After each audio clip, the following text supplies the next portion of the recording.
can't really be a place where people go into big buildings and give away all their money just to watch someone flip paper squares on a table. Like the shadow of a ghost.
Here.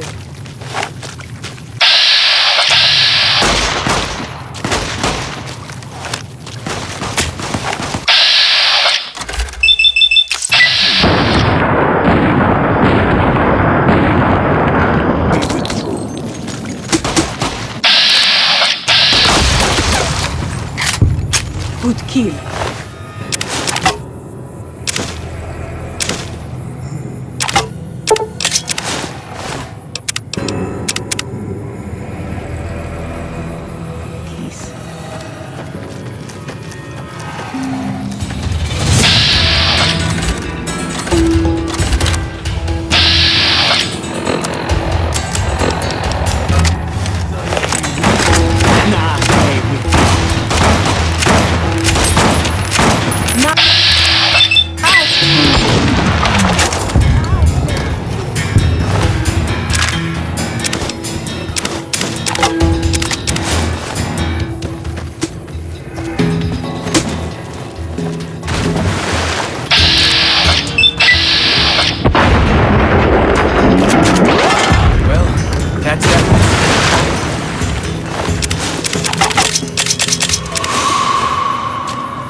Those, what did you call them? Walkie-talkies? Those are going to be loads better than signal drums and smoke signs.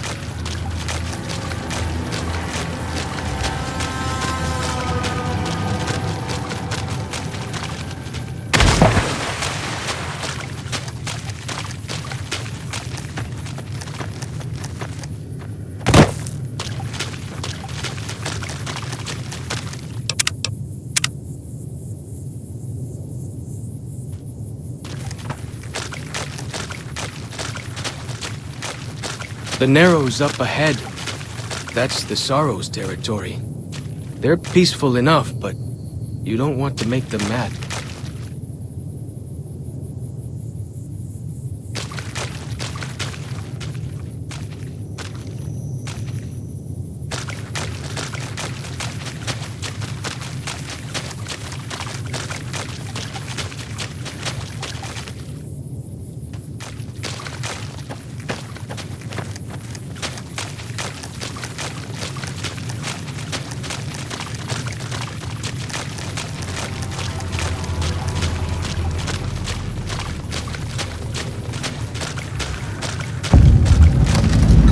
You are the one Joshua Graham sent to us. Blessings of the Father in the cave on you. Daniel is waiting for you. A Sorrow's Yaoguai fist is a sacred symbol. It shows that we belong to the tribe and have willingly undertaken a dangerous quest to aid the tribe. Each Sorrow makes his own, and only after hunting and slaying a Yaoguai that threatened our people. Our shaman, Whitebird, oversees the rites. Perhaps if you spoke to him, he would allow you to undertake such a quest. Waking Cloud is my name. I am midwife to the Sorrows. It sounds ill-omened, no? Midwife to Sorrows? The children and the old have already been evacuated from the camp. They are safe enough, unless the Whitelegs come for us in force. I tend to other hurts and sicknesses that afflict our tribe. I also scout the valley for the herbs I use in my medicines. Daniel is a wise man and a great friend to the Sorrows. He taught me to speak the language of New Canaan, the English from the holy books. Yes, the language of the New Canaanites is the holy tongue, for it is the language their sacred books are written in. The Father in the caves brought it to them after the judgment, but the ancestors of the Sorrows sinned against him. They were denied the true tongue. 6 years. He attended the birth of my third child. It was a hard birth. The river nearly carried my water to the father, and my child's with it. Daniel knew the ways of New Canaan's medicine. He stepped in and saved both of our lives. After the birth, I asked Daniel if he would teach me what he knew of childbirth. He agreed, and so here I am.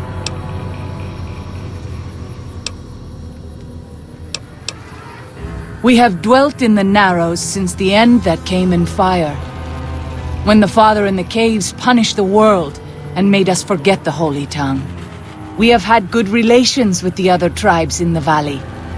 At least before Salt Upon Wounds brought his white legs here. We have Daniel to thank for our continued existence. His advice and help has kept the white legs from overrunning us so far. I do not know how long even he can protect us, though. He is war chief of the White Legs, and the worst butcher of them all. The tribes he has crushed are many. The warriors he has slain, countless. Have you not heard of the god of the New Canaanites? He is our protector and our judge. He helped our ancestors find their place here in Zion. He gave us many gifts, but we are not to seek him out. His caves are forbidden to us. Those who seek them out are taken from us. Perhaps you do not fully understand the New Canaanites. I have seen the Father's images. His holy bride and holy son were given unto the world to save it. They dwelt in the caverns of the mountains, caverns which can still be seen today. The people sinned against him, and were punished with the end that came in fire and the loss of the Holy Tongue. Only the New Canaanites were spared. I'm sure Daniel could tell you more. His knowledge of the Father is greater than my own. Then I...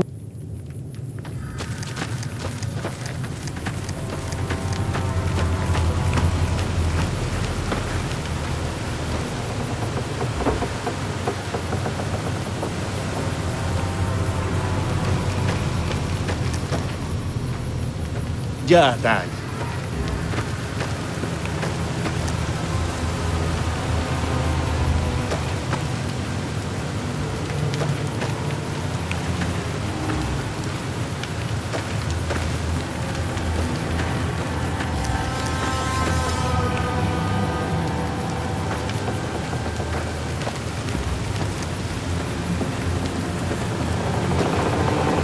The dead horse has told me details about the attack on your caravan. A stranger's sympathy might not count for much, but for what it's worth, I'm sorry. The Sorrows will mourn your friends too. They mourn everyone, even the Whitelegs. They have sensitive souls.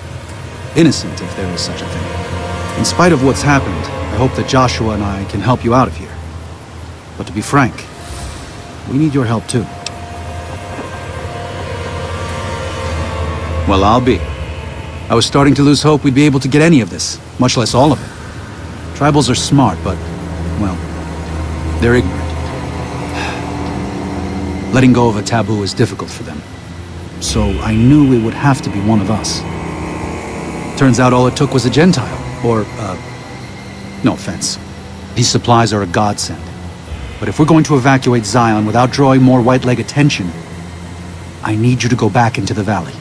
Specifically, I need you to scout out some locations for Whitelegs and try to recover a map of Grand Staircase, a wilderness area to the east. There's also the matter of the roads. We're going to be heading out of the east side of the park, but I'm not sure the way is clear.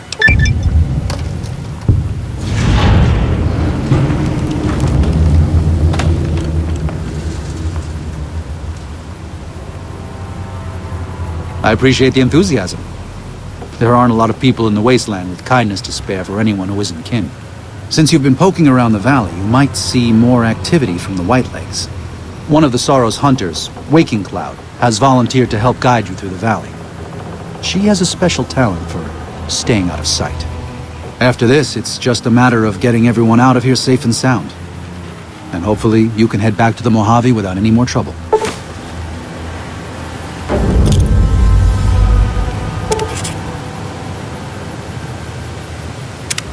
Well, here we part ways.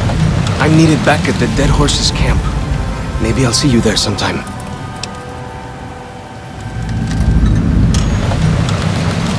Sorry. Joshua was pretty clear. Get you to Daniel, then come on home. You can take it up with him if you'd like. I will. Good gunning, Akis.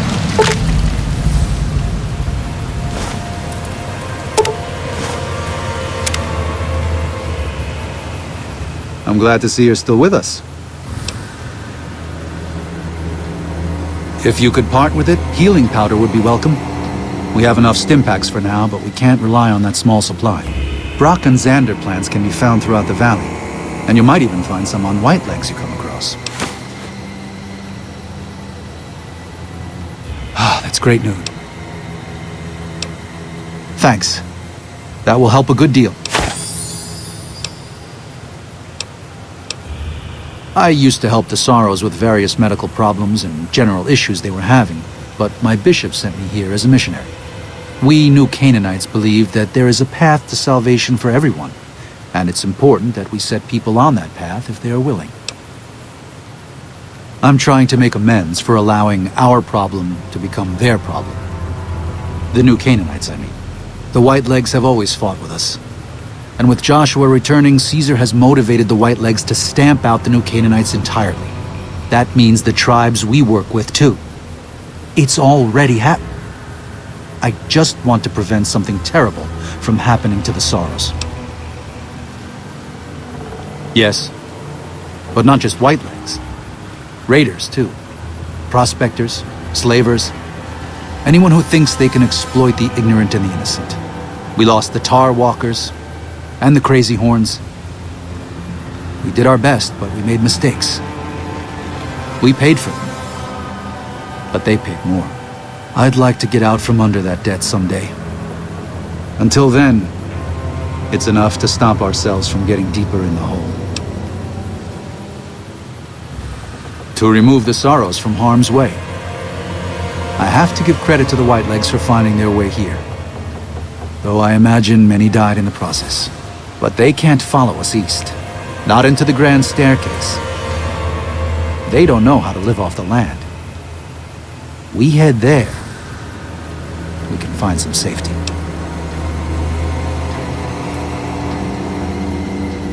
Of course.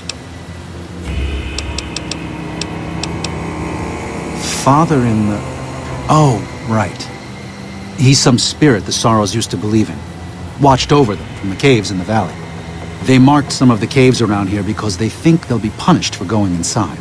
I think as more of them learn the teachings of the new Canaanites, they'll lose their old superstitions. Oh? Oh. Of course. How stupid of me. They probably also think Mary is the mother and Jesus is the child. No wonder they picked up on things so easily. I guess it just goes to show how difficult it is to communicate sometimes.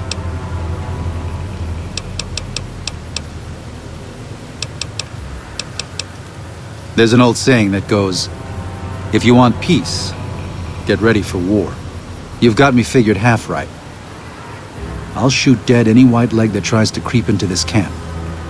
But it's only to protect the Sorrows. The Lord helps those who help themselves. But the Sorrows don't know how. Joshua and I do. Since I got them into this mess, I need to get them out.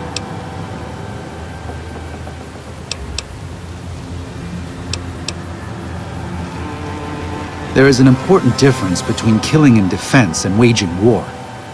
Even a Gentile like you should know that. Joshua is a living Bible of all mankind's miseries of war. The debt he has levied through his actions, he repays every day. He is a monument both to God's unending forgiveness and to humanity's unfathomable capacity for cruelty. It's written on every inch of his body. When you look at him, do you only see a man of God? Beneath those bandages, he is burned flesh. As he burns, so does he consume everyone around him. Joshua wants to fight because the White Legs have stoked the naked flame inside of him. You see the light. but do not yet feel the heat. I can pray that you never will. But it isn't up to me, and it isn't up to God.